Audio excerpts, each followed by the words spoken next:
அன்பார்ந்த அனைவருக்கும் அன்பு வணக்கம். இன்றைக்கி நம்ம சேனலில் 90s கிட்ஸ் ரெசிபி பொரி உருண்டை தாங்க இன்றைக்கி நம்ம செய்ய போகிறோம். செய்கிறது ரொம்பவே ஈஸி தான். அதுக்காக கடைக்கெல்லாம் போகவே வேண்டாங்க, நம்ம வீட்டிலே செஞ்சிடலாம். அதுக்கு ஃபஸ்ட்டு வந்து நம்ம வெள்ளைப்பாகு காய்ச்சி எடுத்துக்கணுங்க. எல்லாமே ஒரே கப்லேயே அளந்து எடுத்துக்கோங்க.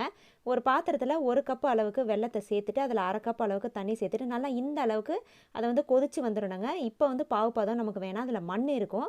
ஃபஸ்ட்டு வந்து நம்ம அதை வந்து கொதிக்க வச்சுட்டு வேறு ஒரு அகலமான கடாயில் இதை வந்து வடிகட்டி இதை வந்து சேர்த்துருங்க.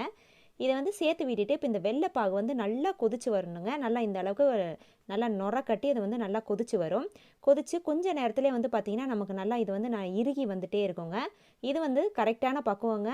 நம்ம அந்த பக்குவம் வந்து பொரிக்கு வந்து ரொம்பவே முக்கியமானது. தண்ணிக்குள்ளே எடுத்து விடும் போது நமக்கு அந்த வெள்ளைப்பாகு கரைஞ்சி போகக்கூடாது. கையில் எடுத்து இப்படி நம்ம அமுக்கி பார்க்கும்போது இது வந்து கொஞ்சம் நமக்கு அந்த கல் டைப்பில் இருக்கணும். நசுக்குனா நசுங்கிற மாதிரி இருக்கக்கூடாதுங்க. நல்லா கல் டைப்பில் இருக்கணும். அந்த ஸ்டேஜில் அடுப்பை ஆஃப் பண்ணிவிட்டு பொரி வந்து அதே கப்பில் அந்த வெள்ளை எடுத்தோம் இல்லையா, அதே கப்பில் 4 கப் அளவுக்கு பொரி வந்து சேர்த்துக்கோங்க. பொரி சேர்க்கும் போது பொரி வந்து நல்லா நமக்கு மொறு மொறுன்னு இருக்கணுங்க. இப்போ பொரியும் அந்த வெள்ளைப்பாகில் சேர்த்து நல்லா கலந்து விட்டுணுங்க. முடிஞ்ச அளவுக்கு எவ்வளோ சீக்கிரம் உங்களால் கலந்து விட முடியுமோ அந்த அளவுக்கு நம்ம நல்லா ஸ்பீடாக கலந்து விட்டுட்டு அந்த சூட்டோடு இது வந்து நல்லா உருண்டை பிடிச்சிடணுங்க. கையில் வந்து கொஞ்சமாக எண்ணெய் தடவிட்டு இந்த மாதிரி உருண்டை பிடிச்சிக்கோங்க. இது போல் நல்லா இறுக்கமாக நல்லா சூப்பராக உருண்டை பிடிச்சிடலாங்க.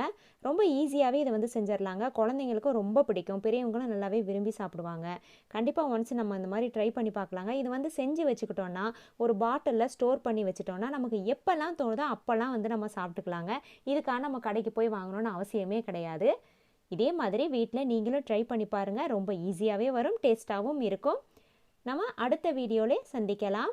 நன்றி.